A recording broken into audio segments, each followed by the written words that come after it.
جب مہدی کے ہاتھ پہ بیعت ہوگی تو نہ امریکہ آئے گا ان کے مقابل میں، نہ روس آئے گا ان کے مقابلے میں. فرمایا مسلمانوں کا ایک لشکر نکلے گا ان کو روکنے کے لیے، اللہ انہیں ایک مقام پہ زمین میں دنسا دیں گے. یہ مسلمان ہی ہوگا جو ان کے خلاف نکلے گا. مسلمان جی مسلمان ہوگا جو نکلے گا ان کے خلاف. مسلمات میں سے ہے پھر وہ کون سے؟ جی مسلمان ہوں گے جو نکلیں گے. جو یہ کہا، کوئی شک نہیں ہے کہ امام اعظم امام ابو حنیفہ اتنی قداور شخصیت ہے کہ میرے خیال مشرق و مغرب نے آپ سے استفادہ کیا ہے. مگر آپ کی وہ بات کہ ہم ائمہ اہل بیت کو امام مانتے ہیں، تو مثلاً اگر امام باقر یا امام جعفر صادق سے امام ابو حنیفہ نے علم لیا تو ہم نے امام ابو حنیفہ سے کیوں لیا؟ ہم نے ڈائریکٹلی امام جعفر یا امام باقر یا ان کے بعد ان کے آنے والی نسل حتیٰ کہ امام حسن عسکری یا امام علی رضا، ان سے کیوں نہیں ہم جڑے؟ کیونکہ ہم تو ان کو امام مانتے ہیں. ہم یہ جو کہتے ہیں نا تھرڈ وے کمیونیکیشن، یا جسے ہم کہتے ہیں کہ آپ فرینچائز پہ گئے ریئل سینٹر پہ نہیں گئے، اس کی وجہ کیا ہے؟ جہاں تک بات آپ نے کی تو دیکھیں امام ابو حنیفہ، امام مالک، امام شافعی، امام احمد بن حنبل، امت میں یہ 4 ائمہ تو آئے ہی نہیں ہیں. اچھا، امت میں سینکڑوں ائمہ تھے.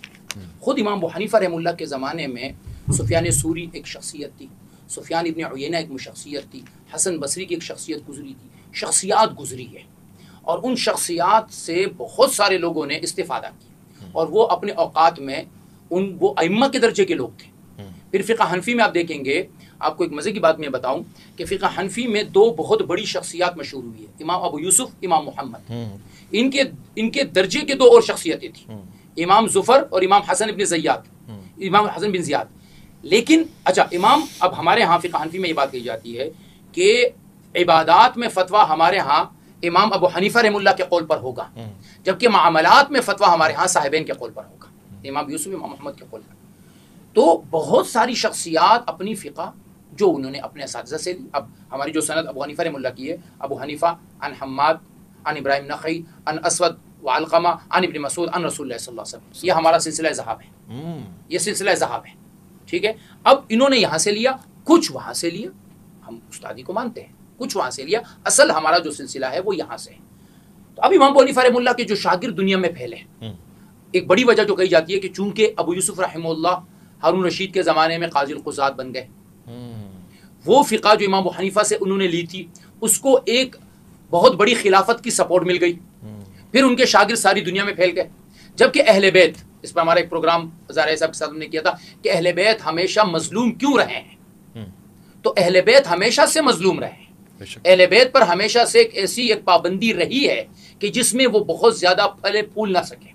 یہ جو ایک غیبت ہے جو کہ ہمارے ہاں 12ویں امام کی مانی جاتی ہے، ان سے پہلے بھی ائمہ تھے. سید ابن علی جو تھے، جو حضرت امام ابو حنیفہ رحمہ اللہ کی فل سپورٹ ان کو تھی اور اسی سپورٹ کے درجے میں جا کے وہ شہید ہوئے ہیں، وہ بھی بہت ہی خفیہ انداز سے اپنا کام کرتے تھے.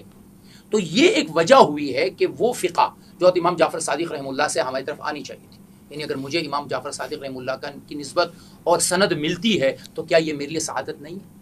اگر میں امام باقر رحمہ اللہ کو اپنا استاد مان لوں تو کیا یہ میرے لیے سعادت نہیں ہے؟ کیا اگر امام تقی، امام نقی میرے استاد بنے تو کیا میرے لیے سعادت نہیں ہے؟ امام حسن عسکری میرے امام ہے تو کیا میرے لیے سعادت نہیں ہے؟ اور ان سے روایتیں ہماری کتابوں میں موجود ہیں. یعنی امام جعفر صادق رحمہ اللہ تک ہماری کتابوں میں روایتیں موجود ہیں. شوائے بخاری مسلم میں شاید نہیں ہے، باقی دیگر کتابوں نے ان سے روایتیں لی ہیں.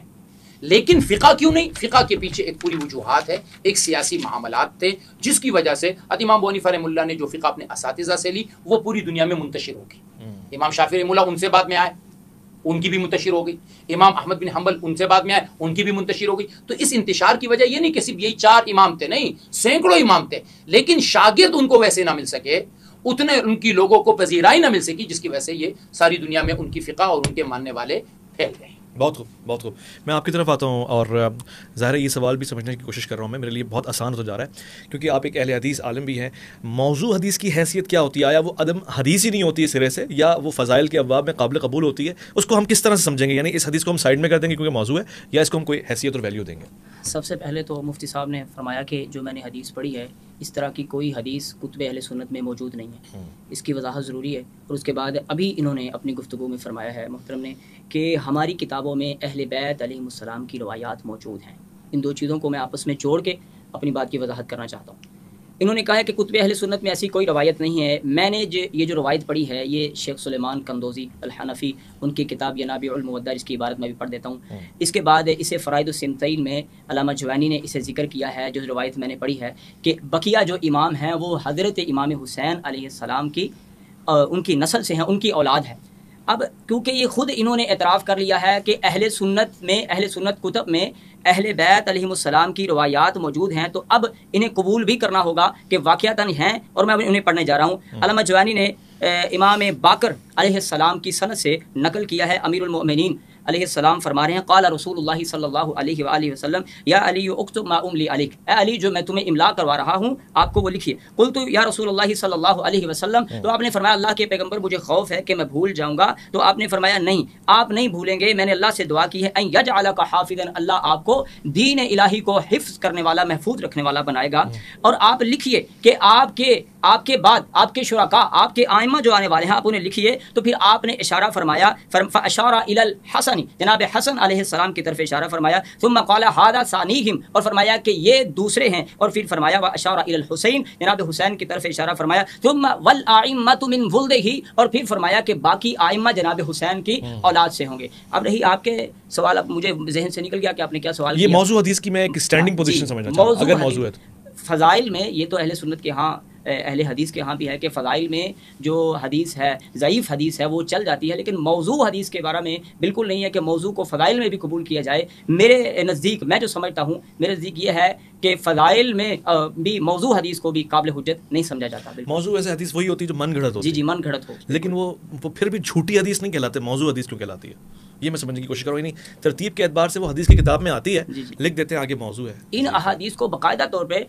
محدثین نے علیحدہ کتابوں میں جگہ دی ہے کہ الموضوعات، جس طرح دیگر بہت سارے محدثین نے لکھی ہے، تو یہ اس فضائل میں بھی قابل حجت نہیں ہے۔ ٹھیک، کیونکہ یہ میرا موضوع ہے، تو میں تھوڑا سا موضوع کا لفظ چل رہا ہے، تو اردو میں جو موضوع ہوتا ہے وہ آپ جس موضوع پر بات کر رہے ہیں عنوان، جبکہ اس عربی میں جب حدیث کے لائن میں آتے ہیں تو میم واو زاد عین کا مطلب ہے وضع کے، وضع کا مطلب ہوتا ہے کسی بھی چیز کو اپنی طرف سے گھڑنا، بنانا۔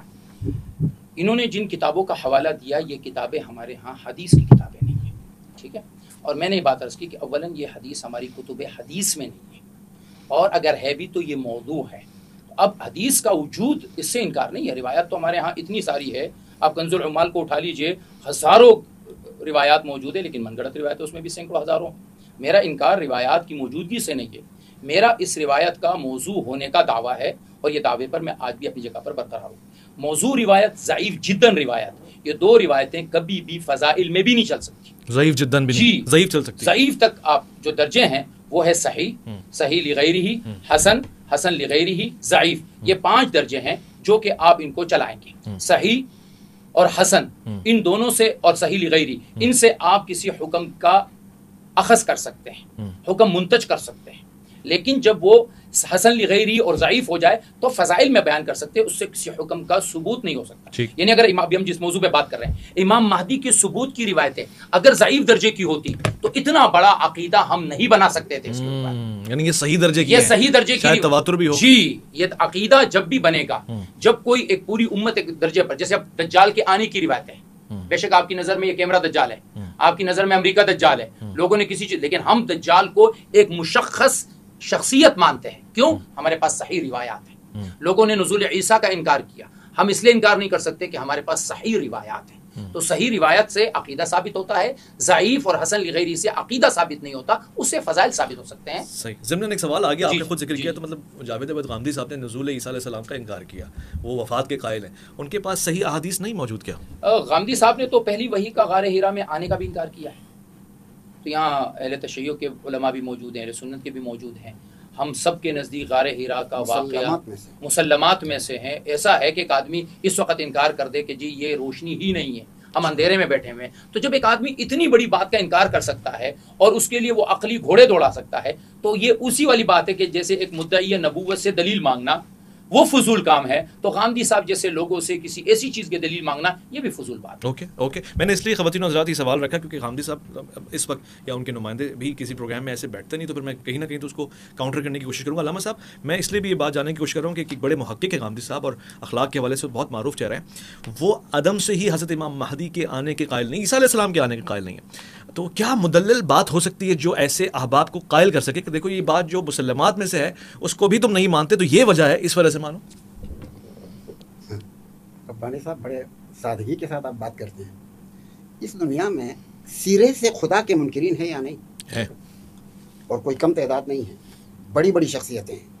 ابھی حال ہی میں مر گیا وہ معذور سائنٹسٹ، کیا اس کا نام، نوبل نام بھی لے لیا تھا وہ اس نے. بڑا نام تھا، جو جی. بلیک ہول پر اس کی اچھی ریسرچ بھی ہے. وہ کلیئرلی کہتا تھا دیر از نو گاڈ، کلیئرلی، یعنی کسی شبہ اور اس کے بغیر.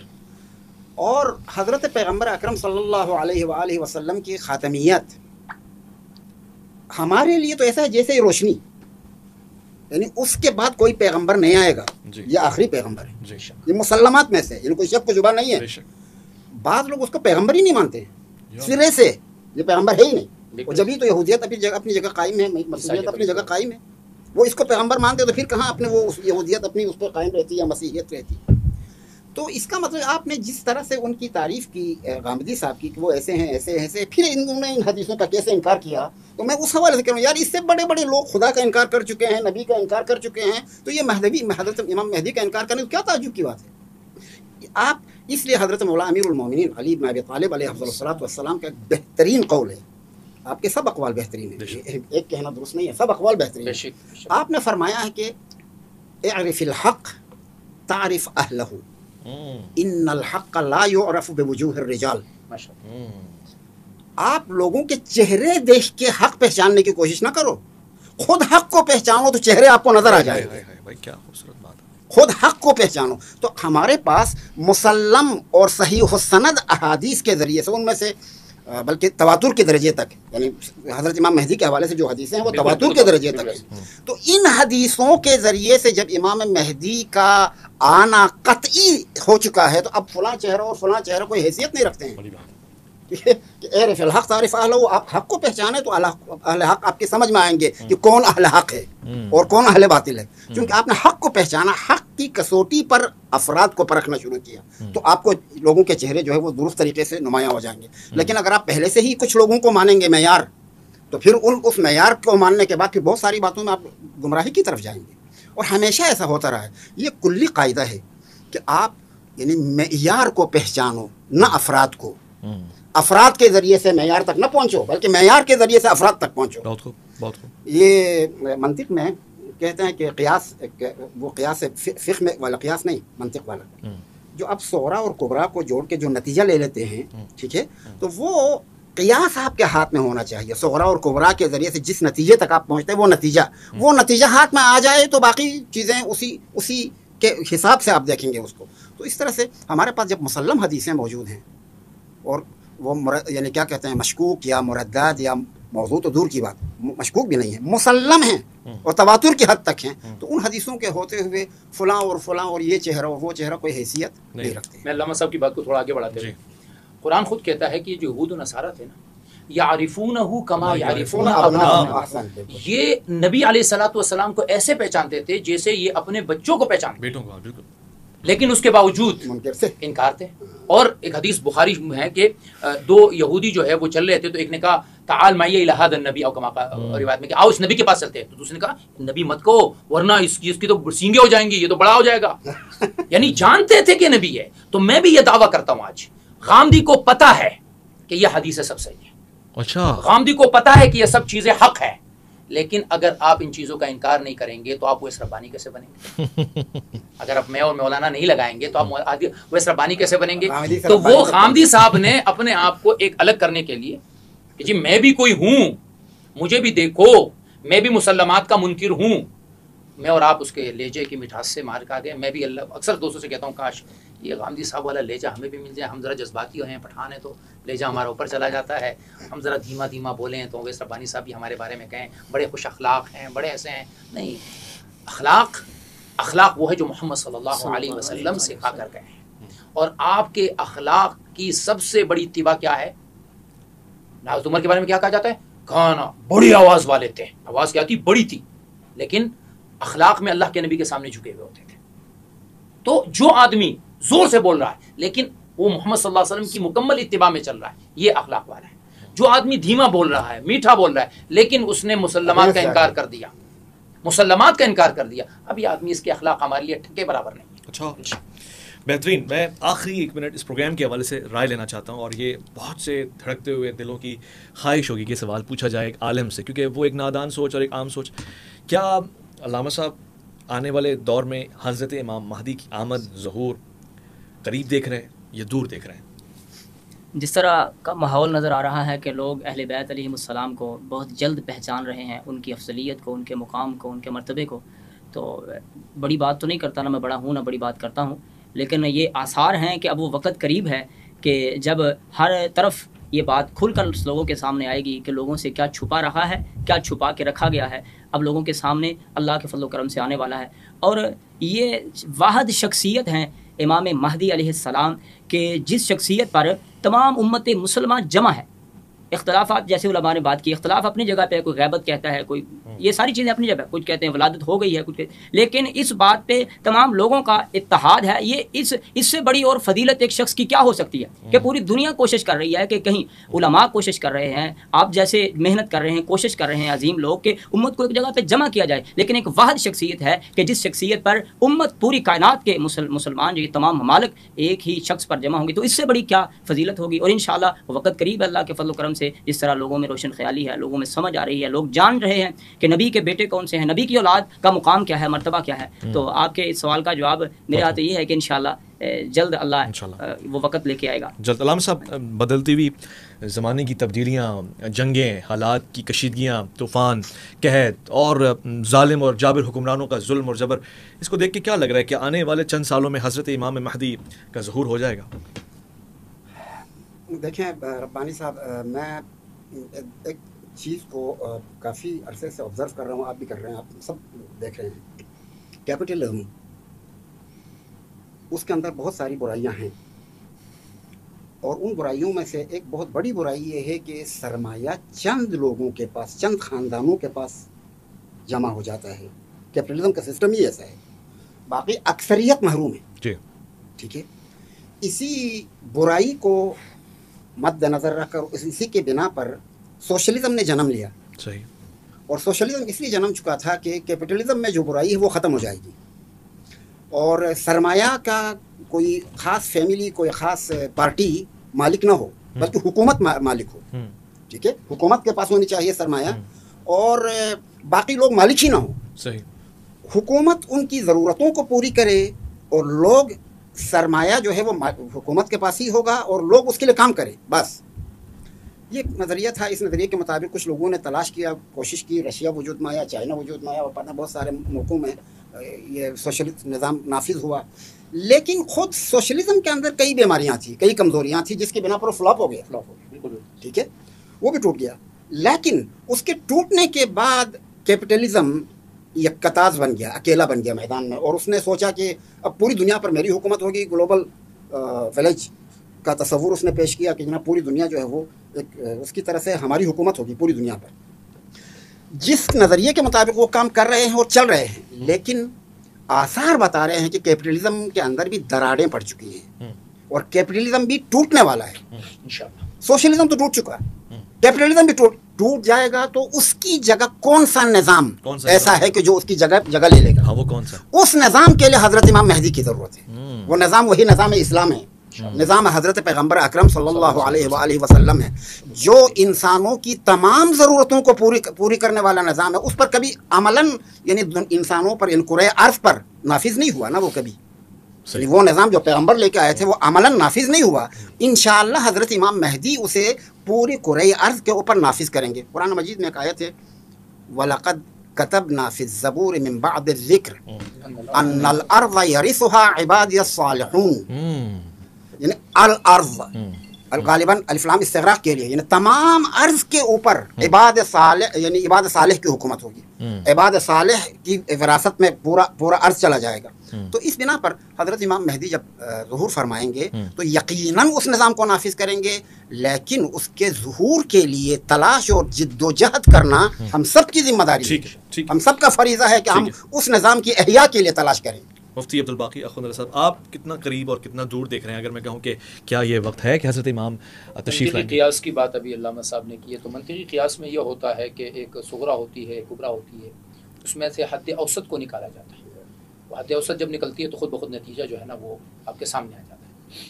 تو صغرا حضور صلی اللہ علیہ وسلم کی آمد تھی، کبرا جو ہے وہ مہدی کی آمد ہے۔ یہ بیچ کا پورا زمانہ حد اوسط ہے، یہ نکل جائے گا نتیجہ اس امت میں انشاءاللہ پھر سے ایک امت کی ترقی، اگرچہ وہ تھوڑے زمانے کے لیے ہوگی، اگرچہ تھوڑے زمانے کی ہوگی، لیکن کیونکہ مہدی کی دنیا میں جو مدت ہے وہ 7 سال ذکر کی گئی، ہماری جو روایت اہل سنت میں ہے کہ 7 سال وہ دنیا میں رہیں گے.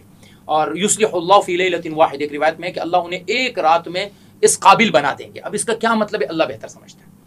دیکھیں اس وقت جو میرا میں آبزرو کر رہا ہوں، الحمدللہ اس 1 سال میں میرے 3 ملکوں کے سفر ہو چکے ماشاءاللہ، اور میں سعودی عرب گیا، حج کا ایک موقع الحمدللہ اللہ نے دکھایا. پھر ملیشیا بھی ایک اسلامی ملک ہے، ڈاکٹر ذاکر نائک صاحب اس دن اس کی تعریف کر رہے تھے.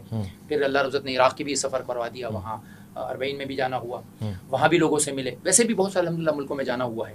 تو جس قدر جو نشانیاں قیامت کی اللہ کے نبی صلی اللہ علیہ وسلم نے بیان فرمائی ہیں، تو وہ جو 10 بڑی نشانیاں نا 10، ان کے علاوہ تو تقریباً 100% پوری ہو چکی.